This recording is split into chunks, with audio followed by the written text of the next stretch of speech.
Fishing trips anywhere, anytime. FishingBooker.com. Want to plan your next fishing trip without the hassle? FishingBooker.com is the best way to find and book a fishing charter anywhere in the world. Whether you're chasing trophy fish or just looking for a family day on the water, Fishing Booker makes it simple, fast, and secure. With thousands of experienced guides, verified reviews, and 24/7 customer support, Fishing Booker takes the guesswork out of planning. Visit FishingBooker.com and book your trip today. Fishing Booker. Fishing trips made easy. Want to plan your next fishing trip without the hassle? FishingBooker.com is the best way to find and book a fishing charter anywhere in the world. Whether you're chasing trophy fish or just looking for a family day on the water, Fishing Booker makes it simple, fast, and secure. With thousands of experienced guides, verified reviews, and 24/7 customer support, Fishing Booker takes the guesswork out of planning. Visit FishingBooker.com and book your trip today. Fishing Booker. Fishing trips made easy.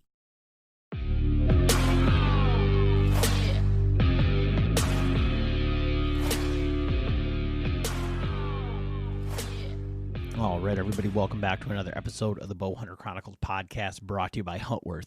Huntworth gear for all types of weather, all types of terrain, all types of budgets. It's clothing that just works. Check them out at huntworthgear.com. And right now they have a 25% sale going on, so go over there, check that out. Shelton hoodie, probably one of my number one go-to. And if they still have the Harrison hoodie on there, it's like a technical sweatshirt. Probably one of my favorite articles of clothing. Not even just for hunting. It's just one of those almost like a lifestyle. It comes in camo. The one that I have is in Tarnin. But real inexpensive. Just great for when you're coming out of the woods. Just a great overall hoodie. Not too expensive. So I would definitely check that one out. Go check out our friends at Latitude. They had a 20% off sale going on. I believe that that's still going on. If not, you can use code BHC to save 15% over there. Big Shot Targets, use code BCP for 10%. And definitely check out our friends at Kanadi and Zinger. This podcast is with Genesis 3D, Austin. We're actually in his new building. Finally was able to get over there, did this one live in person while Iran was shooting at our base over there. So we didn't know if it was going to be the start of World War III or what was going to go on. So interesting day anyways. But yeah, Austin and Hope, if you haven't checked out anything from Genesis 3D, great products, but even better people, and definitely really happy to be over there. But it kind of goes, we talk about like kind of where 3D printing has kind of come from and then where it is going as far as like the hunting space.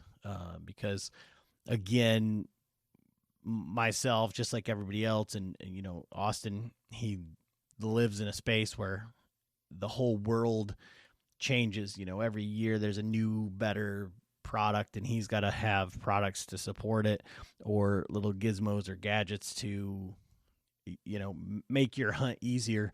And we kind of dive into some of that stuff about, you know, the marketing side and kind of where the ideas come from and what you really need, but kind of where it's going as far as like materials and what's going on with 3D printing. Was able to get out today, did a little bit of scouting, videoing for our Rome project.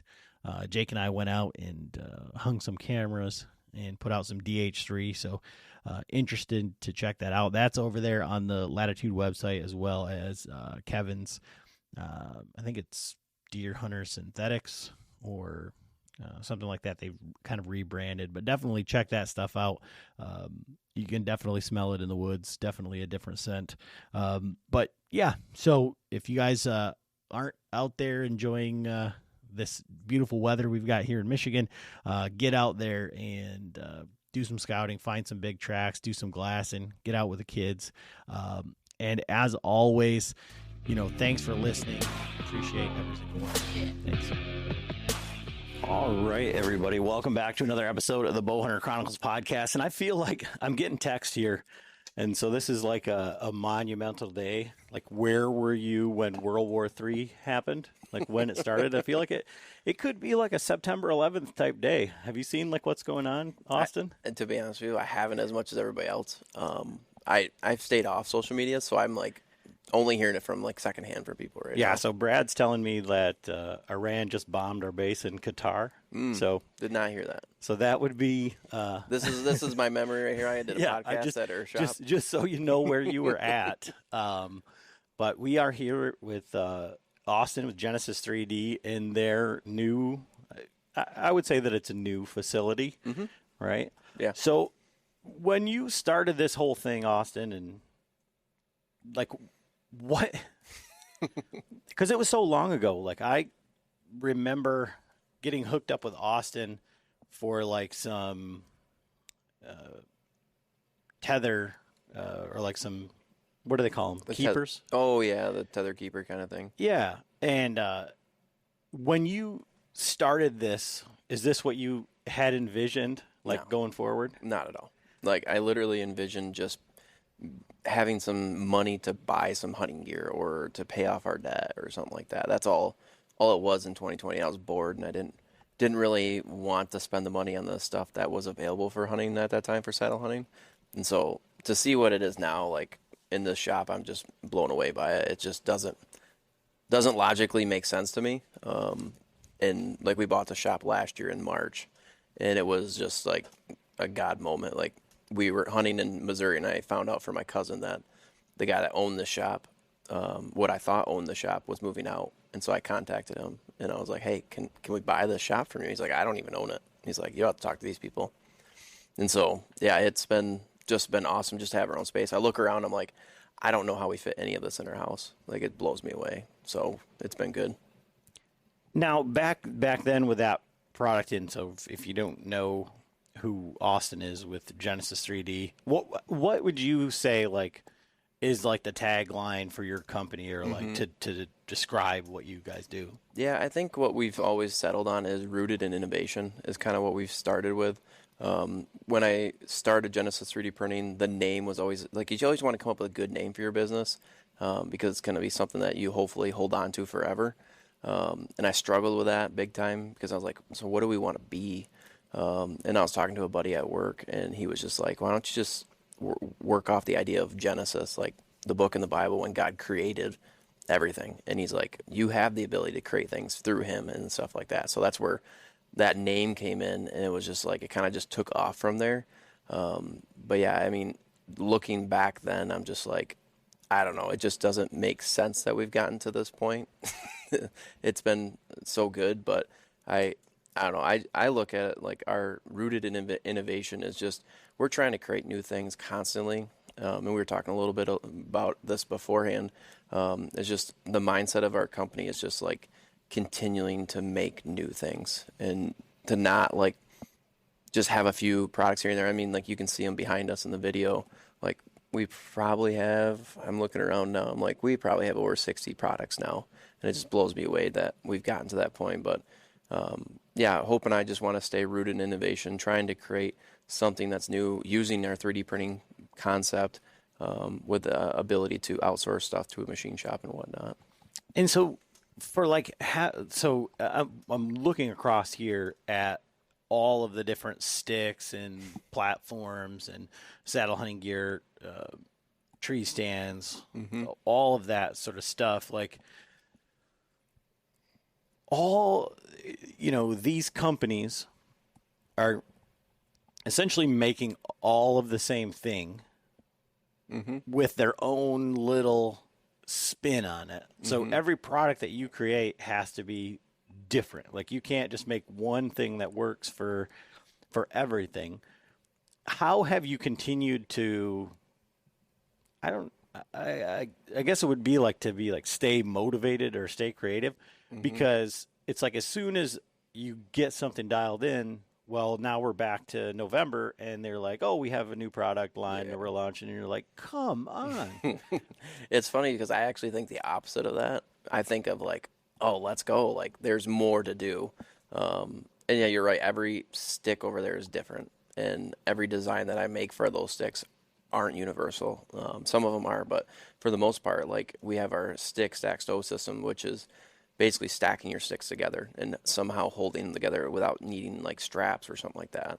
And every single one of them are different over there. Even the tethered, like there's 3 different tethered sticks over there, and each one of those designs are different. And so it's like it gets daunting for like us from a SKU standpoint of like, oh man, we have to carry more and more SKUs. But at the same time, for us, I just feel like excited because that relationship I have with all those companies, like Tether, Trophy Line, Latitude, Hunting Beast, all of them, like they'll reach out to me now and say, hey, we have this new product coming. We're going to send you something so you can get going on that. And so for me, I get most of the time I get a little sneak peek before most people do. It doesn't always work out that way just due to like timing and stuff for them. But it is kind of cool to now be at that point where I'm almost a part of their company in a sense, but not really. They just trust what we do and that it's going to help bring customers in because we're going to enhance their sticks and allow them to not have to spend all that time and money and resources to develop something like what we would do.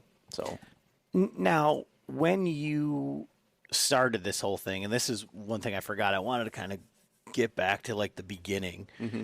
Like, how has this company and everything like influenced your hunting style? Because I know where you live, Austin. Oh, and that sounds creepy. And I know like your availability for hunting land and things that are around there. And it doesn't necessarily, like everything in this room isn't maybe necessary in that or used in that scenario. Yeah. So how has that like changed over the years? I think like when I first started it, like I actually had a relationship with Kevin from Latitude, and he asked me to like run their saddle. And that was the first saddle, that was the second saddle I ever ran. And like that was like opening the door to me. To be honest with you, on our private piece that we have where you know that I live kind of thing, I saddle hunt a significant amount still on like preset pieces. And the reason why I do that because I don't have to wear a harness in every time. That's not my saddle. I'm more comfortable with using that. I can shoot a lot more comfortably around the tree where I'm at. It seems like there's less prep work for setting that up and then not having to carry up like a tree stand. So like it's a different type of saddle hunting than what most people that come to buy our stuff I feel like do. But also like I think what I'm more encouraged to do is go to like those like state land hunts that you guys do, like for your Patreon hunt. Or my father-in-law lives up in like Cadillac area, so we go up to Manistee National Forest and we just bounce around. We'll float down the river, do all sorts of stuff. So it almost like allowed me to step out of that comfort zone of just walking behind my house and just go hunting a tree that I've always hunted in, kind of thing and whatnot. So it is different though, because over the years, it's every year it's almost like I go 2 steps forward, 1 step back. So I'm like, okay, what did I push myself to do? Did that even make sense? Did I need to do that in that hunting scenario, kind of thing? Yeah. How do you? I mean, I feel like you're a great guy to talk about this with because our buddy Brad, right?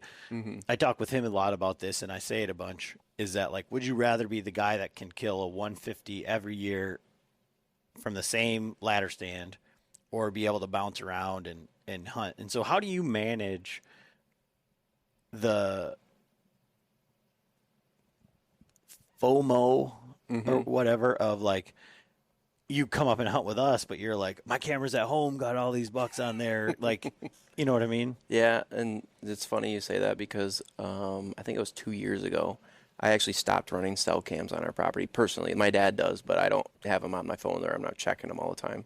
And that helps with that because like what Hope has always encouraged me in our business is like when I see other companies or similar companies that are doing like copying in a sense, she's like, run your own race, like just do your own thing. Like what they're doing is different than what we're doing.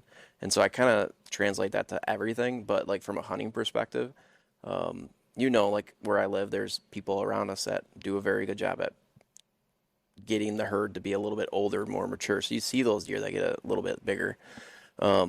And even with that, like you see some of the deer I've shot there on the wall over there, they're nice deer, but each one of them have a memory attached to them that is like every one except for I think 2 deer up there. My dad was there with me, and like or in his house watching me shoot the darn thing. Like it was just different experience and whatnot. So I don't know. I feel like I'm more apt to chase an adventure and see what's new because that ladder stand has a lot of nostalgic memories that I'll never forget. Like one of them where I fell down and my dad had to catch me halfway down the ladder. But like going down a river and floating, hunting and shooting one out of my kayak, like, man, I love that. I live for that now. And I don't know, just, it makes every day a different day than rather I'm going to wake up and do the same thing over and over and over. So I don't know if you've talked about this at all. Just because you brought up adventure. I want to hear the story from you about when you came up to hunt with us at the Patreon hunt. And like, first of all, like, what were your expectations going up there? And then there was, we'll say, an incident. And then, like, when you left, I beat the crap out of a guy. Well, no. And my expectations for that hunt, I literally knew like maybe 2 people, 3 people, if that. I felt like. So for me, it was more just to connect with guys that are in the industry, like, and I say in the industry, but like people that are like in the saddle hunting industry, like from a sense of they are consumers. And I joke with Hope all the time, like we pay for friends almost in a sense with like our sponsorships and just whatnot. And so for me, I was like, I just want to go up and meet these dudes because some of these dudes hunt way more than I ever could. And so I want to connect with them, understand them, and then it helps me understand like a relationship side because there's some people like to get all these products behind us, I have to ask for help. Like I can't just design up in CAD and be an engineer and say, here, it's perfect, go use it kind of thing. Because we all know engineers, and I hear that for those guys, they're like, hey, you're going to make mistakes, man, and whatnot. So for me, my expectation was just build a relationship. The second was like, go hunt. Like I could care less if I shot some. It was just more of like, I'm up here to connect with these dudes and then I'll go hunt a little bit and enjoy that time. So that was, I mean, yeah, your Patreon team group, whatever, family, whatever. I told you, I was like, I still don't understand how you did it. So like organic and amazing that you created what you did with that. But like, yeah, so I went up there, I'll tell the story, but I had a tip from a buddy to go hunt the spot. It was like an old apple orchard up there. And I went up there and I hunted a different spot, didn't see anything, didn't see sign or anything. I got down early, went to this other property, checked this apple orchard out. And as I was getting there, there was another guy there that was a townie in that area. And I just kind of small talked. I can't remember exactly because it's been, 2 years now. But basically, I was just kind of asking him, like, after I got done walking the property, I came back out and I saw him and I was just talking to him, small talk, and saying, hey, do you hunt this much? Do you see many people out here? Where are you going to hunt this? And he said, yeah. And so he's like, you got to watch out for people around here. Like there's some sketchy people. They'll mess up your truck and stuff like that. And I was like, oh shoot. Like, and he's like, I wouldn't hunt here if I were you. And I was like, oh, are you going to hunt here? He's like, yeah. I was like, are you not afraid of those type of people? And he's like, no, cause I'm one of those people. And I was like, oh, like I wasn't picking up on his little, like trying to get me out of here thing. And then he finally had to just straight up tell me like, I will mess you up or mess your vehicle up if you come back out here. And so like, I was like, oh geez, I don't want to deal with this crap. So I just mostly went back to camp to tell the guys what happened. Cause everybody's like, how'd you do this in the morning or whatever? So I told them and they're like, oh, we're going back there. And Brad was one of them, Tyler, who was the other one that rode with him that was always with him? Robbie, that's who it was. And so they're all like gun-ho, we're going to go do this. And it's just funny because I was riding with Brad. And I feel like there's somebody with me, but we pulled up and they thought another dude was the guy that I was talking to, but it wasn't. And so they get out of their truck, like going up to get him, like mess with him. They weren't going to do anything. It's funny because Brad's always all talk. And he's the one that's like, the guy behind him, like pumping him up, like, oh yeah, go get him kind of thing. And so, but nothing came of it. It's funny because I met 2 other guys hunting that same piece. And this is a small chunk of land. There's no room to really hunt it if you have like 2 or 3 guys on it. And I went to the backside of it and there's 2 kids that were just showing up. And I say kids, they're probably in their 20s, but They were just showing up to hunt it, and they're like, "Oh, we were just gonna go in there." And I was like, "Ah, it's no big deal. Like, if you need it, if you want to come in, you can." And I was like, "Hey, do you guys want these?" And I gave them some like product that we have, like HPEs, and I saw them at TAC last week at Crystal, and I was like, "Oh, that is wild," or Boyne or whatever. But yeah, that was a weird experience, and didn't have that ever again. I didn't hunt there last year, but I found a different spot that I was more happy to hunt. But it's funny to me because, like, you went up there, and I felt like, when you came up there, well, 'cause you were like, "Are you sure? Like, I don't want to like intrude." I'm like, "No, man, it's for everybody." And you're like, "Well, I don't know if I'm going to know anybody. Like, I'm going to stay with John." And then, like, when you get up there, it's like a hunting 3-ring circus, and there's no. I mean, everybody just wants to. Like, I feel like it probably was pretty easy for you to just fall right in because everybody's showing each other their gear. We're looking at spots to hunt, like all these things, and yeah, for whatever it is, all of the guys are very like welcoming. Yeah, no, and like even like what you said, I was really nervous because like you said, I didn't know anybody, and looking back, I'm like, why did you have a fear of that? But I think the fear of the unknown in a sense, and like I've only known hunting camp to be family and not random strangers I've never hunted with. So. But now that those random strangers are like family, and the thing is like you don't see it from like the opposite side of it because I mean, again, like for me or for you, like this is our everyday life. Right. Yeah. But they're like, well, Austin's here, like Genesis 3D. Like, oh my God. Like, and I don't know what I did to get that, but yeah, it was like that. And it was like, oh, shoot. Like, you guys, and that's the weirdest thing about the business is like people know all about you from what they see and stuff like that, but then you know nothing about them. And so, like, I have a hard time with remembering names and whatnot. So there's little helpful things like Llama Tom and stuff like that. And so, like, my wife even knows, like, oh, that's Tom because it's Llama Tom kind of thing. So if there's like a little catchphrase in front of it, usually I can catch up on it. Yeah. Yeah. So like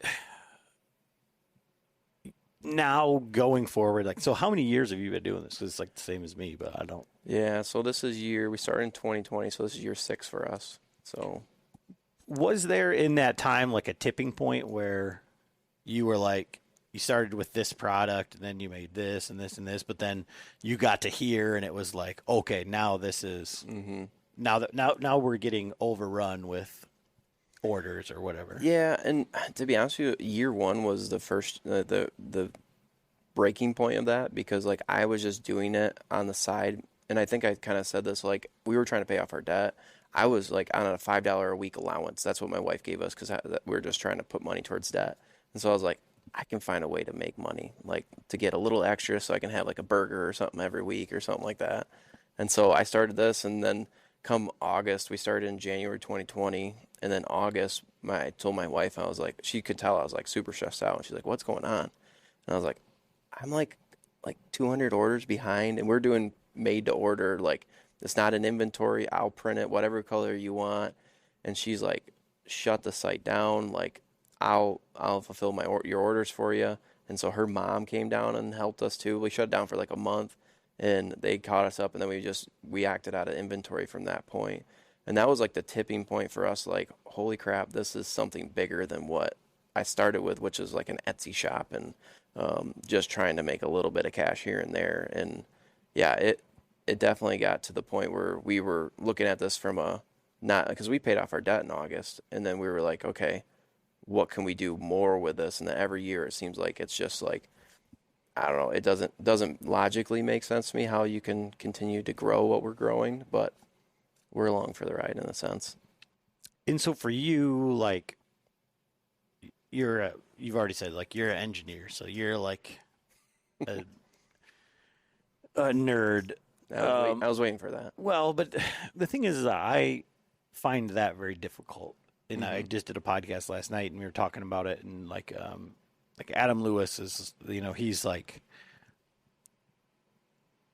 if you do these 15 things, like you can kill a deer on every sit.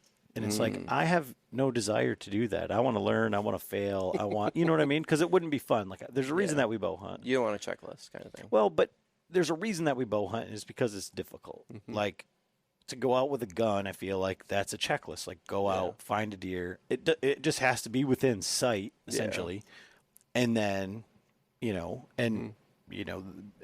people that are listening are going like, oh yeah, it's just that easy, blah blah blah. Of course it's not, But in my mind, like that's the way that it is, and like so for you, being an engineer, like you're always solving a problem. Yep. Like I want to do this. Like, what are the steps to get me to the end? And like, if it didn't work, then we got to deviate. And at what step did it change so that I can go back and fix it? Well, for like a business in the hunting industry, or for guys that like have an idea or whatever, like what's the formula to get to this point? I think the formula for us, I don't know if it's going to be for everyone, is like you have to have some mission in mind. Like, what are you trying to do with your business? And instead of like, I think where people get burnt out is they're trying to cover so much and they're trying to hit so many things. I know. Well, this is over 6 years, so that's my excuse for it. But I think that's where people struggle when they try to stretch themselves too thin, because they're like, I gotta just throw darts at the wall and hope one sticks, kind of thing. For us, I feel like I've been very specific on what we target first when we solve specific problems. So we'll get a lot of requests like, hey, I have this very specific problem. Can you make this product for me? And most of the time, if it's like off season, I can potentially work with a person. But then when it comes to like specifically like June through December, like I just don't have the bandwidth to do that. And at the same time, like if you look at like what we've been doing and you can kind of see what we've been targeting, we target to solve very broad problems. Everybody that has a set of climbing sticks struggles with a way to carry them up the tree and the stack on them, carrying your platform, hanging your tree stand. Like we solve very specific problems, but they're very broad in the sense like everybody will encounter this. Some people will put up with it. Some people will just be like, I'm fed up with this. Or once you show them and encourage them, they'll be like, I'll entertain using that. And then once they use it, they'll come back and get more, kind of thing. So I think from my perspective, when I look at how we've started Genesis 3D printing, is we really hone in on like what are big problems that everybody's going to have if they get into mobile hunting. And even private land guys, we get a lot of guys that come and buy some of our products for their private land set. For example, they don't want to screw a tree stand like hanger in for their bow every time. And so they'll just buy one of our gear straps and then just cinch it to the tree. And then every single time they're just doing that. So I don't think there's a cookie cutter formula. I wish there was, like engineering, like you joked about, like there is, like to an extent, like you follow the guidelines, like you won't make a mistake. Like the day job I did have, that was like, we had design standards, like you couldn't deviate from them unless you got some buy off from a whole larger group. But you followed those standards, and if you follow them, you were going to be fine for the most part. But yeah, I wish there was a little rubric, because maybe I could sell it and have some like static income or whatever they call it, passive income. But nah, I'm still working on that one. But then at the same time, like because of your mindset, like where does it go going forward? Because you could, I mean, I don't know how many SKUs there are, but you said 60. You said 60 products or whatever over 6 years. Do you need then 600 printers to run 10 per SKU? Yeah. And just to, Yep. No, and that's the thing about like injection molding versus 3D printing. Like 3D printing, like if I'm running low on a inventory on a specific product, I have 21 printers now. I'll just send the file to every one of them and just print 21 of them or whatever, just to get the inventory up. When you injection mold, you have a minimum order quantity that you have to order from them. And if you want to do specific colors, you have a minimum order quantity in that. And then they charge you however much to start the tool up and whatnot. So from like looking at like going forward, I don't know. We're not at a capacity of like we have not enough printers right now. We have more than enough right now, but our business is very seasonal. And so come say February till June, it's it's fairly slow, and a lot of companies in the hunting industry get a little nervous during that time. And Hope and I have been like, oh, thank goodness, just a break. Let's give us a breather for a second, and then we regroup, and then we start building up inventory. I feel like that this year, this is like the first year we've been really like heavy hitting on inventory and trying to order stuff well before we needed it. A lot of money going out, but with the expectation that when comes the busy season that we can handle the growth and stuff like that. So 10 years from now, who knows what we're going to do. We could still be doing saddle hunting stuff. We could pivot and go into like elk hunting or into like turkey hunting or fishing, or really I'm thinking outdoorsy stuff because that's where my mind always goes. But what do you need in like a martial law economic collapse with the World War III coming? Like what can you do there? I haven't tried to make like masks or anything like that back in 2020. That was a joke I heard a lot. Yeah, and that's the thing. Like I told some of the guys that I work with that I was going full time in this year, and they were like, "Oh man, you're in a good business. This is a very like safe industry because guys are still going to buy those things that we're selling because you can't take away their want to hunt, the want to do the hobbies that they do. Now the things that you could take away are maybe automotive, like they don't need to buy a car kind of thing. They don't need to buy X, Y, and Z. But when you talk about like outdoorsy hunting, fishing, that kind of stuff, they're like, you'll be fine. And I was like, I never thought about that to an extent. But I mean, you think of all the guys you have up at camp, like you told them like, hey, time's tight, you can't hunt. They're going to be like, yeah, okay. I'm not going to do that. Yeah. So, yeah, now it's such a interesting thing there because with the hunting products, and like I feel like I'm just as big of a proponent as anybody of like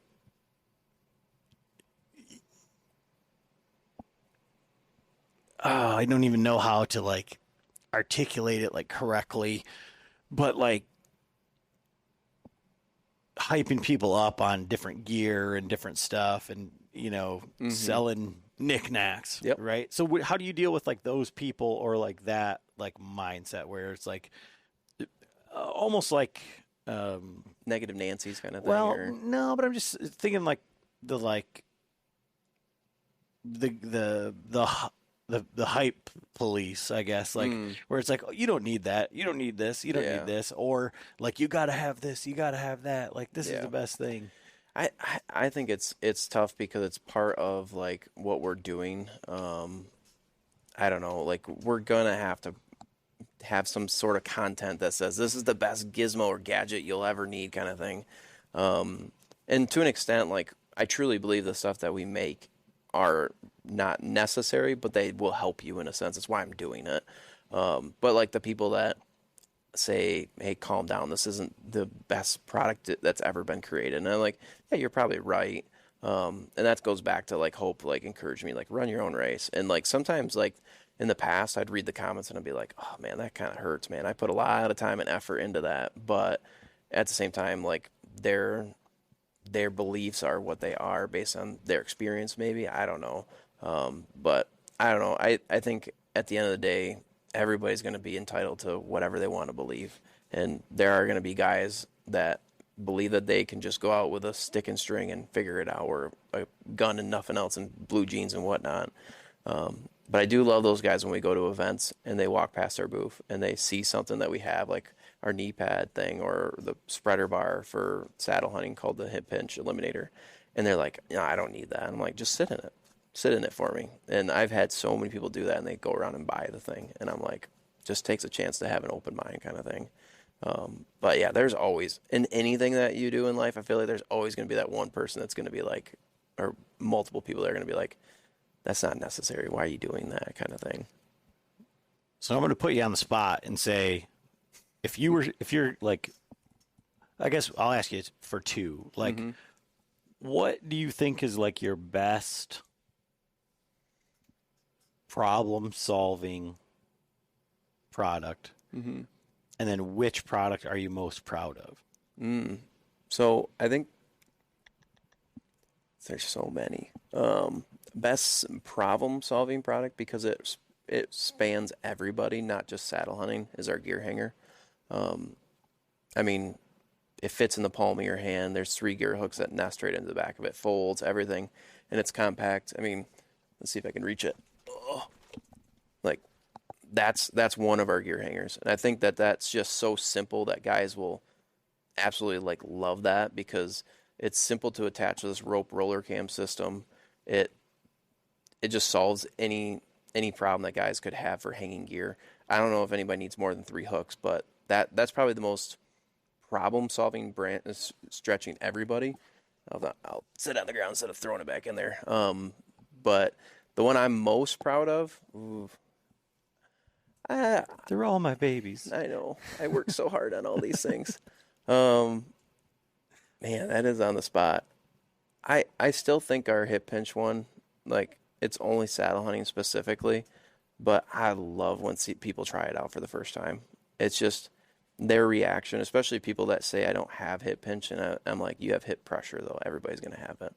And so, like, I love when guys try it out for the first time. Or, like, when I was walking around the Mobile Hunting Expo in Chattanooga when they first did it down there, I wasn't a vendor. I was just walking around to just connect with people. And people saw them sticking out of my backpack, and they were, like, asking me to buy them as I was there. And I was like, I don't know if I'm, like, allowed to do this, but sure, you can buy these. That's why I brought them with me, because I knew there were going to be people that wanted them. That one I'm probably the most proud of. And it's also cool because it's, like, it's allowed me to work with my in-laws. So my mother and father-in-law, I think you've met them at the shows. They make every single one of those. And so, like, we're able to cut them a check and, like, here's a little something extra for you, so you don't have to stress about, like, my wife's mom, so my mother-in-law, she retired this year. And so now she has this to not have, I mean, there's stress and whatnot in life, but that's another part of it. It's like, yeah, the product's great, but then there's a behind the scenes that nobody ever sees about it. That makes it like, oh, this is kind of like adds to it in a sense. So I'm disappointed. My favorite product. I know which one you're going to say, the tether button. Yeah. And I think it works for everybody. Like if you, because like even when I hunted out of a climber, I used that style of attachment for my safety harness. Mm-hmm. You know, so I used the green and black hunter safety systems rope, you know, the big cotton rope or whatever. And I did that because I would put it around the tree and I would climb up while I was still strapped in and then just turn around and it was all set, but it would always fall down. Mm-hmm. And it's just, it doesn't take up any space. It doesn't, you know, and to me, both of the other things, I mean, the hip pinch eliminator, maybe not so much, but I feel like there's other people who have tried or copied or whatever. Mm-hmm. I mean, you were kind of like the first to do it, but there's nobody else doing like the tether button. Yep. There, you know, if you wanted a gear hanger, there's 400,000 of them. And so it, you know, it might be like a who did it better type thing. Like maybe yours is the most efficient and it stacks really nicely and all that stuff. Yep. But to me, the other one is like pure innovation for a problem that if you've ever girth hitched or like double girth hitched, I guess, your tether on there, sat in it all day in the rain or the snow, and it got hot, cold, wet, and then cinched in there. It's like tying double knotted shoes that have been underwater with cold hands. And this eliminates that 100% for me. So that's, I mean, maybe it's personal. Yeah, and I think that comes back to, like, everybody has those specific problems that really bug the crap out of them. And it's funny you say that because I didn't even think about it. Like, yeah, there's millions of gear hangers, it feels like, out there. And there's people that are now making hip pinch eliminators that are similar concept or whatever. But, like, that solves a specific problem that nobody else is really spending the time to invest into. Then it reminded me of another product I used your team or your family, whatever you want to call those Patreon crazy dudes, to help test out was that sling hitch. Mm-hmm. And that solves a specific problem that I haven't seen before, and it only stemmed from me. I don't gun hunt a ton, and then when I had to go to, I didn't have to. I got to go elk hunt in Colorado. I had to carry a muzzleloader around. And I was like, this is a pain in the butt. My sling keeps falling off my shoulder, and I was like, I got to come up with something that just catches it. That's all it needs to do. And I don't know of anybody else that's doing that. But yeah, it comes from that specific problem that somebody has, and they're like, oh, this is dumb. I hate this thing. Yeah, you have to have that, and that I think that comes with like learning from anything. Is like you have I talked about it on the last podcast, but like you have to have that like pain point for the learn, because like whatever somebody can tell you about something so much, and you're like, oh yeah, I don't know, I don't know how many people would use that, like blah blah blah blah. But then when it affects you, you're specifically like, I'm going to make something to fix this problem. Or in the hunting world, like, don't do that again. Yeah. It's funny too, because like a lot of the product releases that you'll see us do, or well, I'm the only one that's designing this stuff, but the things that I will release, they're specific problems that I had, and I was like, I'm going to make a solution for myself. I joke with people like I'm selfish in that sense of like the products that I'll make are mostly for myself, and they are like, oh, I could probably sell this and more people would like this thing. And like tethered one sticks, I ran those for a long time. A lot of products I made were for those sticks. Then I went into the honeybee sticks, and I made a lot of products for those.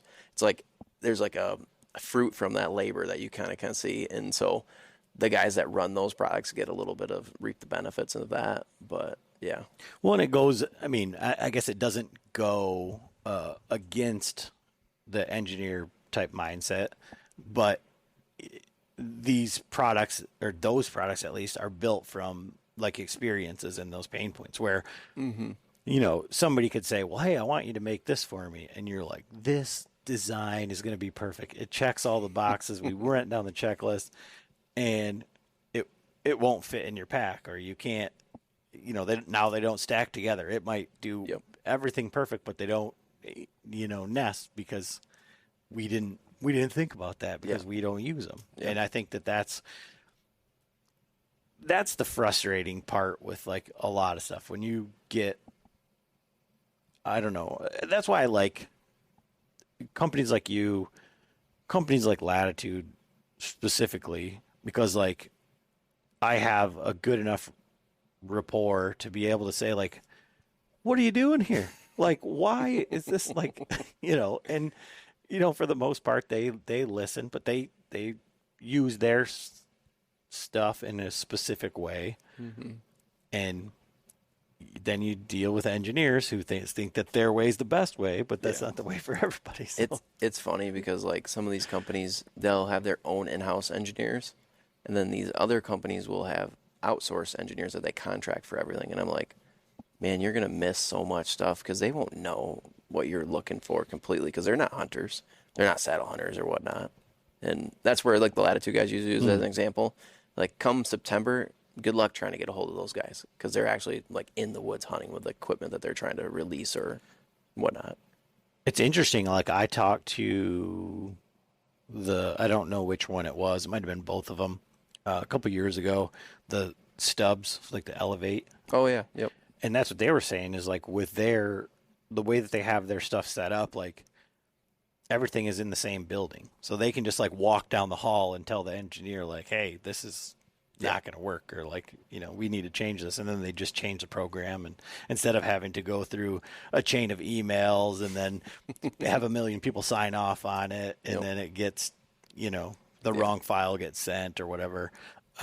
So I can see that being like a definite benefit. Oh, huge benefit. I think of even for like, for example, like in the automotive industry that I worked in, like we always talked about WIP, like work in progress stuff, like inventory you aren't finished with, or even like having too much inventory, because like you were alluding to, like if you make a change and you forget to tell somebody, it gets sent, and then you have all this thousands of dollars of inventory, and you're like, I can't use any of this.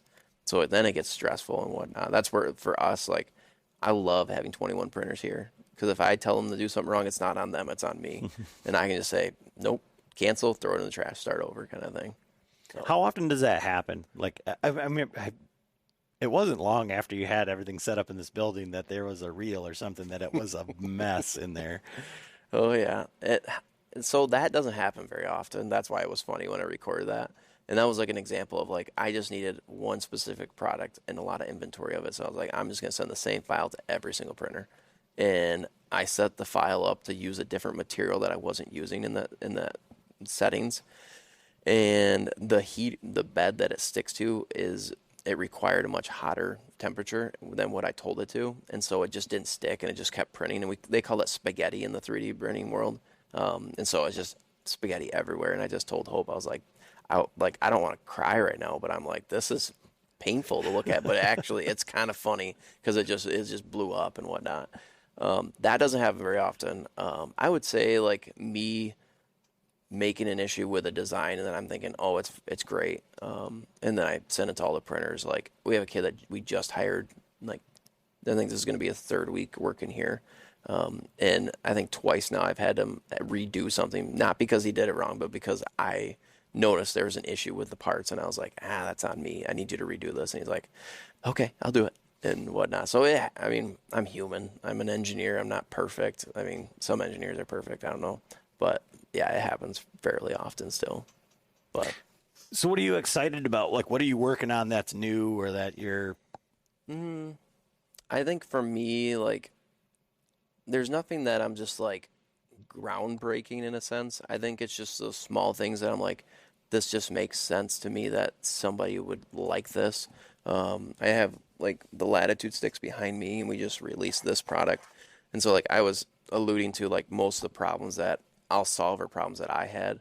And so like I ran these all last year to try out this stick stack stow system, which is these red pieces in between that stacks these sticks without needing to have a strap or anything. So keeps them nice and tight and low profile. But when I run sticks, I don't really like running more than 3 sticks, I feel like. And so I ran their aiders on them, and then the bottom stick I ran like a 3-step aider that I would attach when I get to the tree. But I couldn't find a good way to like store their aiders on these sticks, so I came up with the aider keeper system, which basically just stores them on the top stick like that, and then deploys them, and then you can store them back up when you're done hunting, in a sense. So that one, I mean, nothing groundbreaking with it. It solves a very specific problem, but that's kind of like, I feel like most of the products that we're going to release this year are going to be very similar to that. I think behind me I have like our pocket spool rope. We call it the Versa winder. It goes with like our Versa hanger, and then it unwinds as you climb. Sam, the Amstel guy, came out with that I think last year, and I just looked at it and I was like, he's missing the most important part of that, is like letting it retract and whatnot as you climb, because I didn't see him come up with something. I was like, that's an easy solution that I already have a product that does that.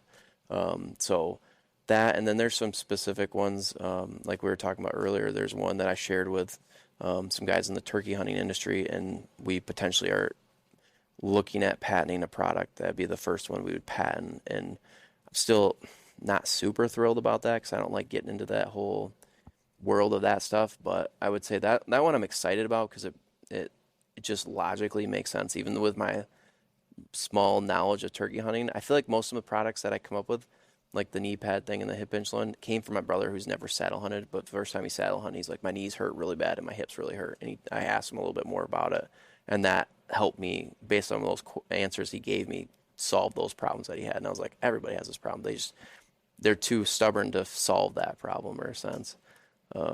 So I would say those are the big ones, not the big ones, but the kind of examples of what we have. I am working on a really cool bow stand thing that I've been working on for a few years now. I just haven't really settled on how I want to solve that, but I think I got it figured out. So we're going to be testing that this fall pretty heavily and whatnot, which that'll be fun. So what do you have coming up for hunts, or what's your hunting season look like this year? A mess, if I'm being honest with you.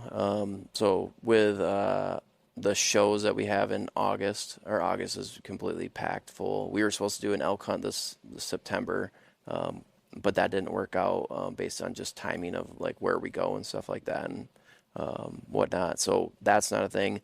I was supposed to go antelope hunting with Skip from Gearhead, and I just could not do it. So the biggest part of it is my wife and I are going through that adoption process. And so like we could get a call today, like as we're doing this podcast, and say, hey, there's a child that's ready to be picked up today. And so it's like you can't really book out crazy big hunts like that if you got that in the back pocket. So I feel like my fall is going to be like, hey, I have this pocket of time. Like, let's just go do a quick, like, week-long hunt up north or whatever. Or we have a piece in Missouri that we'll go and hunt public land down there. Let's just go do that really quick for a long weekend and whatnot.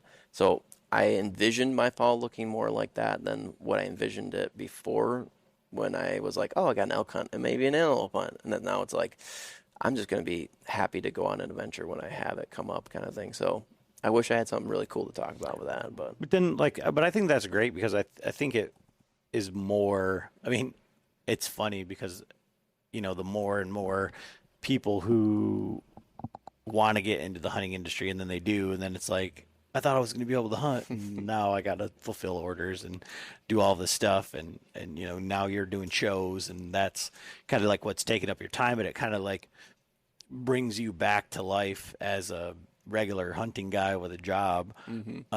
What are your goals then for that limited time that you do see?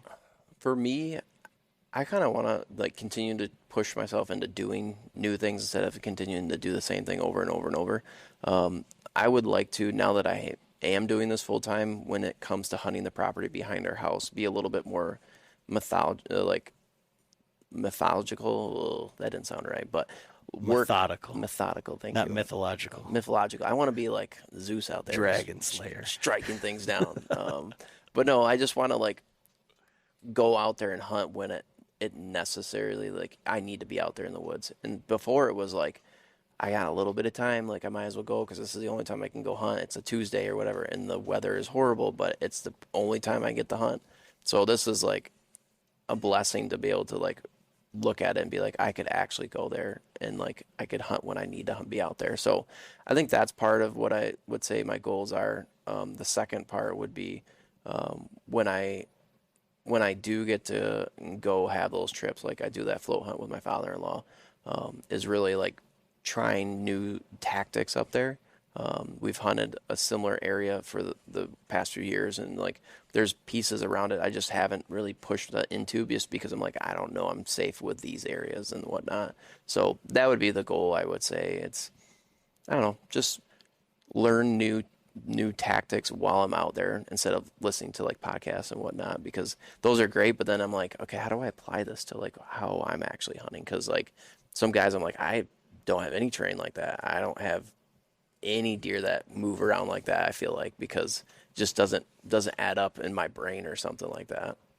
So the information that you get from like podcasts or like whatever, like how do you process that in the woods? In the woods, I'm overwhelmed because like Really? from an engineering perspective, I'm looking at everything. And so like it's almost information overload for me.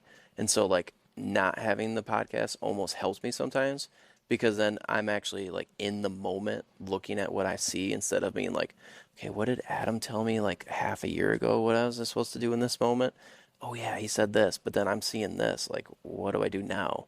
So it's almost like I have too much information that if I just look at what I'm seeing and like digest it, because that's true, that's data right there that is real, rather than some guy that's hunting in Texas or whatever, for an example, what he was seeing and whatnot. And so it's like, sometimes I need to step back and just be like, okay, you're here right now. What do you see? And where do you feel like you would go if you were being hunted by somebody like yourself, kind of thing? I don't know. Almost like more primitive in a sense.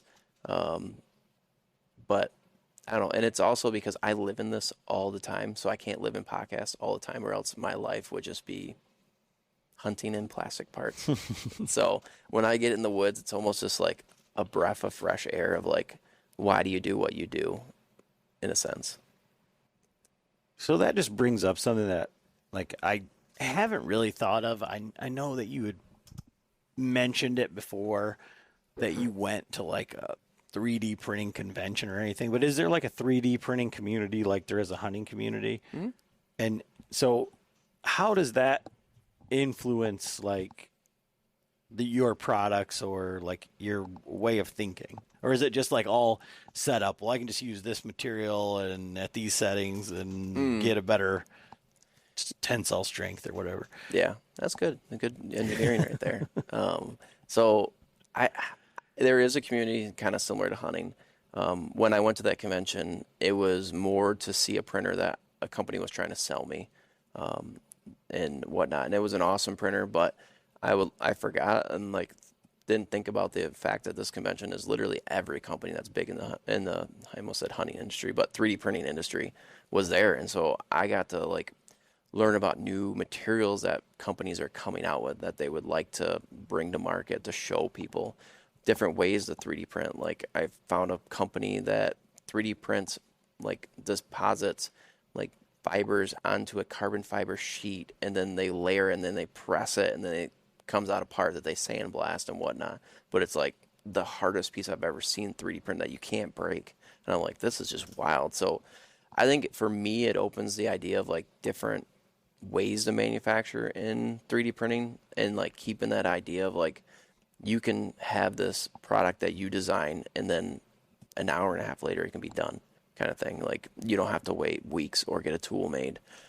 So from my perspective, like when I went to that convention, it was like, holy crap, there's more than just the printers that I have. And I knew that, but there was more like metal 3D printing. There was like stereolithical printing, like with resin, and like they were coming up with ways to use resin in the outdoors, which doesn't make sense because they UV cure to get them hard. So like the more you have them outside, the worse they're gonna get. They're gonna get brittle. So there's just different applications and different machines that I've never really investigated, and they cost a lot. But who knows? Like we got this building here, and I didn't think we'd be here where we're at now. But I don't know. God's good, and he'll keep doing what he needs doing, and you just got to hold on and whatnot. So I don't know. It opens the door to like think, what if we want to do this product? What if I wanted to make a camera arm that wasn't made out of aluminum, and I truly wanted to 3D print it? Like there's companies that are doing that, but they make it really chunky because it has to have that stiffness that you don't normally get. But there's now different ways to do that, and I could 3D print a camera arm. I could 3D print a climbing stick and be very confident in it. My wife wouldn't like it because of the liability stuff and the business and that whole thing, but like it's opened up a door that I just never even thought would be a possibility with that whole stuff. I don't know if that answers your questions about that. Yeah, I mean, because like that's exactly kind of like where I was going with that is like, what's the ultimate? Like, I mean, it's almost like from what you're saying, with the materials and flexibility and like what you would need, like it seems like you could almost 3D print a bow riser. It seems like you could definitely 3D print a traditional bow riser. Oh yeah. So it's like, where from your experiences there, like what is the limit of 3D printing in today's world? You're chasing something. That's what it comes down to. I feel like for 3D printing, like we feel like the hunting industry, especially like mobile hunting, they're innovating constantly. Like 3D printing, I went to one company that's out of Germany, and I was talking to them. I was like, "Oh, is that your new printer?" He's like, "No, that's not new anymore for us." And I was like, "Oh, like how old is that one?" Because I feel like I haven't seen that one before. He's like, "Oh, that's only 6 months old," and I'm like, "You're already onto like that's old for you?" And it's like their innovation is so much faster than anything I've ever seen in like the mobile hunting and whatnot. So like it feels like they're always like pushing the limits. And so like when you say what's the limit, I'm like, I don't think we're even close to it yet for 3D printing. Like they're getting desktop 3D printers to now do like they call it SLS, which is like a powder, and they laser sinter it. And like you can buy those now and do exactly what you would want to do, like for any of these things, but do a crazy strong nylon part. And it's funny you say like bow risers, like Skip from Gearhead. He currently carbon fiber injection molds his grips for his bows, and he has to pay the tooling costs and like the startup costs. And I was like, Skip, I know you could 3D print this thing. And so I've been connecting with him with another company to 3D print him samples that he could actually use as production models and whatnot. And that's just like the tip of the iceberg for what you could do with 3D printing for guys. But it comes down to, most of the time, it's not the material, it's the how you make the part from the material, like the machine that you're using or the technology that you're using to make that part, if that makes sense. So what's the rate limiting step? I would imagine that it's just like anything else in hunting. If you use like the time and money, like if some people have a lot more money than they have time, so they're going to be quote unquote better hunters. Yeah. But they just have a lot more hours, and some people have a lot more money than time, so they're going to go pay an outfitter and they're going to have a lot bigger bucks. But so there's that like thing. What's the rate limiting step in 3D printing in the hunting world? I think from my perspective, like the biggest thing is just going to be the knowledge on it. There's not a lot of companies that are using some of those high-end equipments right now to make the products that you could make. So I would say that's like the first is like the most obvious one is like you have to know. Once you know more, you do more kind of thing within that. So I think that's the first one. I think the initial thing I've noticed too is when the 3D printing industry creates something new, that startup cost is like crazy high. And so it's like there's a big price tag, but as that technology gets like introduced by other companies and like smaller companies start using that technology, you start seeing that cost come down. But if a company wanted to like 3D print with like a metal part kind of thing, like if they want to 3D print a metal step kind of thing, they can do that right now, but the cost is going to be a little bit too crazy high for them. And the material choice is like they're not really doing aluminum with it right now. They're doing more like steel, which that's kind of not the material that anybody would use right now for us. So yeah, I just wonder because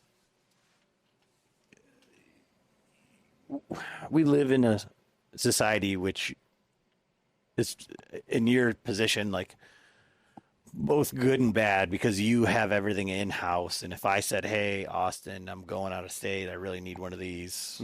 I'm leaving Wednesday," you'd be like, "No problem. I'll zip you one off."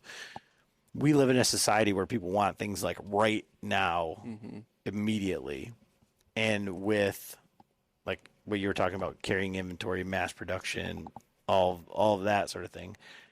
It seems like unbalanced, like because you want to try to innovate, but people want it before it's finished.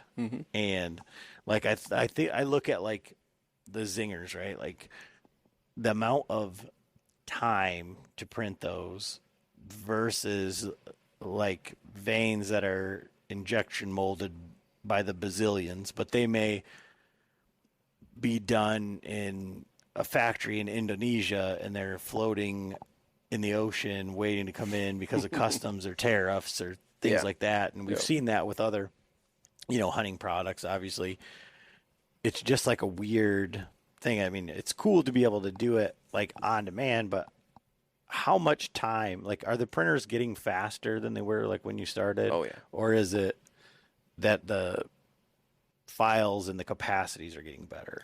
Yeah, no, it's the printers, man. Like I was alluding to, like the innovation that they're having every year, I feel like, or every 6 months for 3D printing. Like I'll buy a piece of equipment and then I'm like a year later, I'm like, oh, I should have just waited. But then I'm like, I'll always say that. Like every year they're making a better printer, it seems like. So yeah, mostly the printers are just so much faster. Like a file that takes me an hour to print, it would have took me 3 hours to print. Like it's wild what they're doing. And it's funny, like I'll start up a printer at a show and the printers that I have, they'll do this calibration at the beginning and it's vibration calibration. And what they'll do is they'll just hum, like they'll move very fast. You can't even tell they're moving, but it sounds like a rocket ship going off. It's like, what is going on right now? And you might have heard that when you were walking around when you first got here.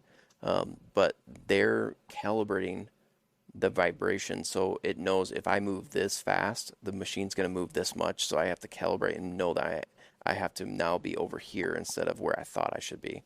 So it's like they're doing some crazy, crazy algorithm stuff in there that it's way above what I know and understand, but it's just something that they have tested enough 3D printers and come up with enough different concepts that they've tested, and they're like, okay, this is what we want to do. So yeah, 3D printing, like that one I was telling you about where it's fibers that get deposited on like a fiber sheet, like carbon fiber sheet.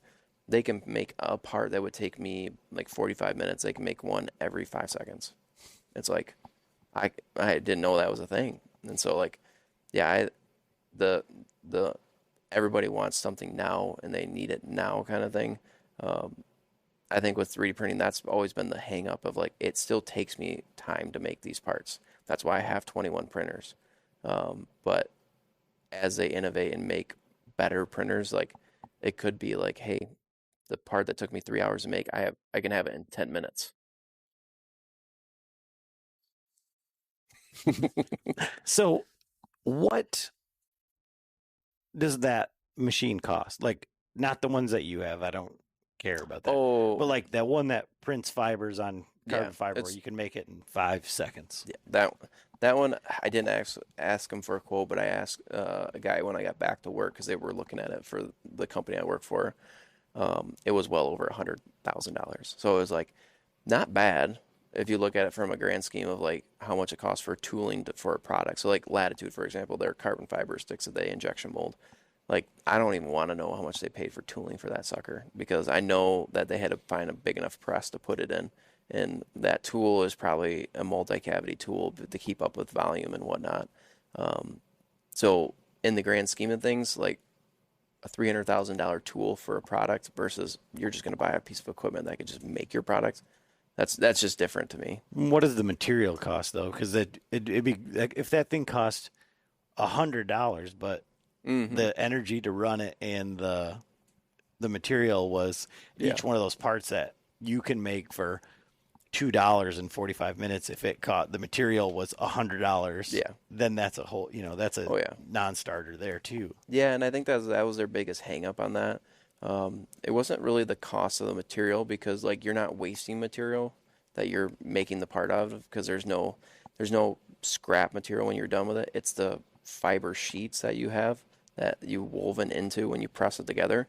That all gets sandblasted off. So I don't know the cost for those like material wise, but I still think it's negligible when you look at the grand scheme of things of like when you injection mold parts, you still have a lot of like wasted material because you have gates and whatnot that you have to nip off and like runners and whatnot.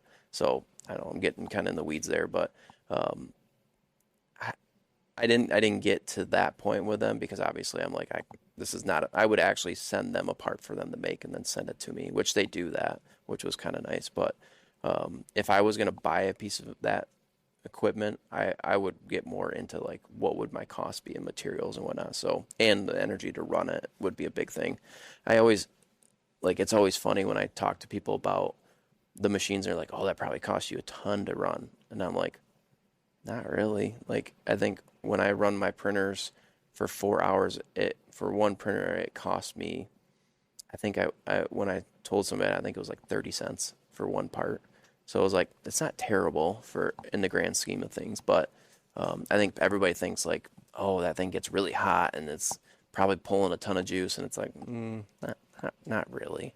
So, and I say 30 cents a part, but like that's like a full bed of parts that I print in that 4 hours and whatnot. So they don't, like when you bought this building, they didn't think like it was like a new grow operation or anything. Like your meter's not out there spinning like Christmas Vacation. No, it's not. Unfortunately, we could have had a good operation here if we did a grow thing, probably. But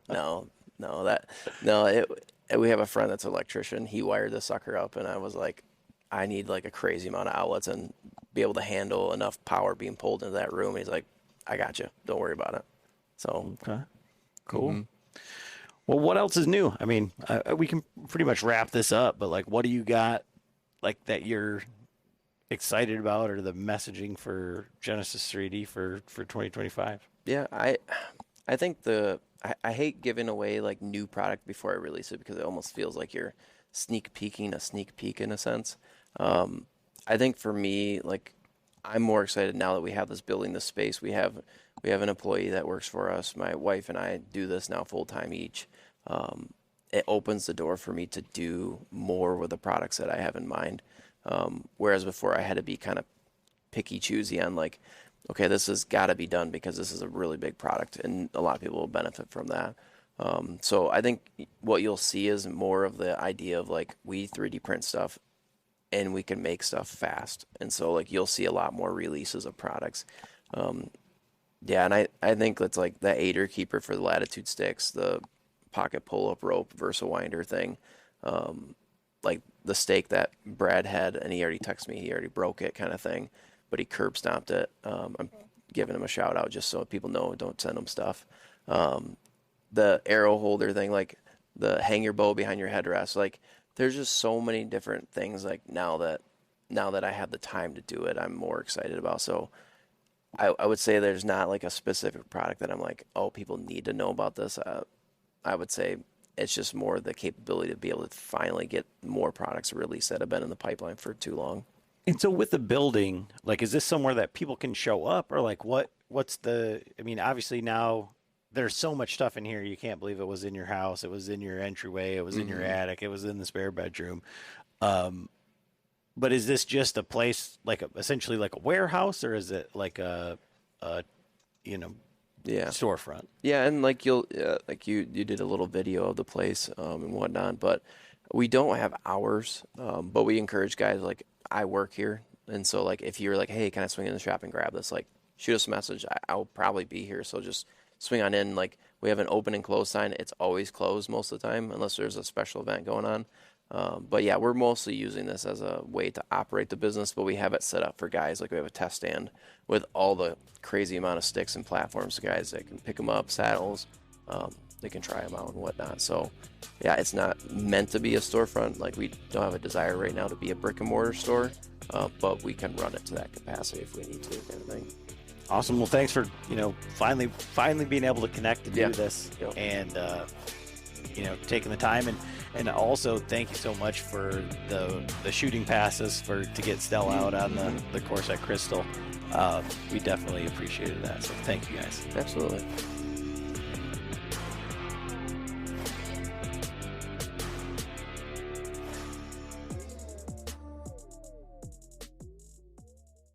Want to plan your next fishing trip without the hassle? FishingBooker.com is the best way to find and book a fishing charter anywhere in the world.